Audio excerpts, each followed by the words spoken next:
Imagine you're living your life on the edge, taking risks like they're nothing, thriving on adrenaline, on the rush of danger you feel invincible.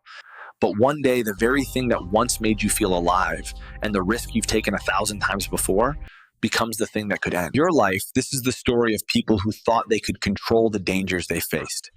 But some risks are too great, some sacrifices, too much practice, and some choices irreversible. Jacob thought he could control the forces of nature, but this time nature had other plans and had always been drawn to danger. Growing up near the rough waters of Penzance, he was no stranger to risk. Surfing in stormy seas, diving in perilous depths, Jacob thrived on pushing the limits. But when his sister Grace passed away from a brain tumor, and Jacob's thrill-seeking took a darker turn, and he became obsessed with capturing the most dangerous moments on film. Yet on May 28, 2013, the whirlwind of his reckless pursuits would finally catch up with him. Jacob's latest stunt was supposed to be his greatest, filming himself inside a deadly whirlpool near his hometown. What started as a fun dive quickly escalated. David, his friend, was there filming. But even with his flippers on, Jacob struggled to escape the current. The more he fought, the stronger the pull became. And in the end, it wasn't the water's strength that claimed him, it was his own lack of caution. The whirlpool had always been a thrilling spectacle for Jacob. But this time it was different. The water was stronger, the pull more intense. At first, Jacob laughed, thinking he could handle it, but as he struggled to swim out and the force of the water grew too much for him, with flippers on, and the current pulling him deeper, David, his friend, could only watch as Jacob's body vanished beneath the surface. The water that once felt like a playground now became his tomb. Sometimes the water is too deep, and even the bravest can't survive the tide. A friendship built on adrenaline shattered by a single moment, and David couldn't believe his eyes. Jacob had been laughing just minutes ago, but now there was no sign of him. Panicked David screamed for Jacob, his voice drowned out by the waves when he finally saw his friend.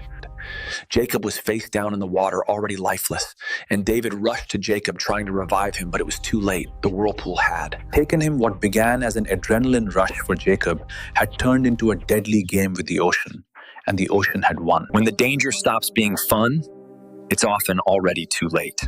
Jacob's family was left to make sense of the tragedy. His risk-taking had always been part of who he was, but no one had imagined that it would cost him his life. As authorities investigated, they found that Jacob had pushed the limits one too many times. Jacob's story became a grim reminder. Living on the edge might seem thrilling, but it can quickly spiral out of control. Fame, fortune, or thrill, nothing lasts if you push it too far. What they thought was a safe escape became their final downfall in a working-class neighborhood in San Francisco, and Thomas Pedler had plans to return home for Thanksgiving, but on this fateful day in 1900, his life, along with many others, would change forever after attempting to sneak into a football game. Thomas and his friend Charles found themselves on a factory rooftop. What seemed like a minor rebellion turned into a death trap when the roof suddenly collapsed, sending them plummeting into a glass furnace below. Thomas and the others fell, landing directly on the glass furnace as they screamed.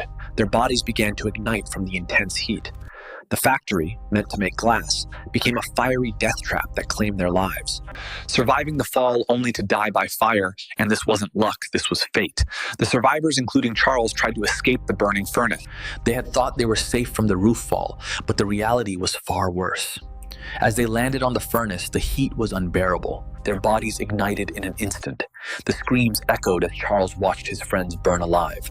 The horror was not just the fall, but the fiery death that awaited them. What was supposed to be a daring escape turned into the worst possible nightmare, a tragedy unfolding just out of sight. How could no one hear while the disaster unfolded in the factory? The crowd inside the stadium remained, unaware of the horror outside. Only when the game ended and fans spilled into the streets did they discover the aftermath of the roof collapse. For Thomas's family, the pain was only beginning. They would never understand how something so ordinary, watching a game, could end in such unimaginable loss. Surviving doesn't always mean escaping the trauma, and the survivors of the roof collapse were left with emotional scars that no one could see Charles. Though physically unharmed, was haunted by the screams of his friends and the horrific sights he had witnessed, and his life would never be the same. Though Charles made it out alive, the psychological scars from the disaster would never heal. The trauma lingered, far more lasting than any physical injury. Could have been Midnight Files. Surviving is easy. Living with the memory, that's the hardest part. What do you do when the life of your loved ones depends on a choice you don't want to make? James Kim's heroism was, a quiet one. When he and his family were stranded on a mountain pass in Oregon, James made the ultimate decision to leave his wife And daughters behind and venture into the wilderness to find help. James, exhausted and freezing, trekked through unforgiving terrain, determined to find a way out for his family. But the more he walked, the more he realized he was walking alone, and his only goal was to save them, no matter the cost. He walked into the wilderness alone, but his love for his family never left him. James had walked miles in the harshest conditions, and in the end, his body gave out. But his sacrifice saved his family. His daughters would live because he had given everything. James's sacrifice ultimately led to the rescue of his family, but it came at a high cost. He never made it back to them. His death became a symbol of courage, but also a heartbreaking reminder of the lengths people will go to for the ones they love. Midnight Files. The final act of love is sometimes the hardest to make, Kaidam. If you've made it this far, you've seen what the human spirit is capable of, even when faced with the most unimaginable circumstances. But remember, no one is invincible. So if you haven't yet, make sure you're subscribed to Midnight Files for more real stories that will keep you on the edge of your seat. And don't forget to hit the like button. Your support keeps us bringing You these chilling, real-life tales pods. Stay tuned. The next story could be even darker.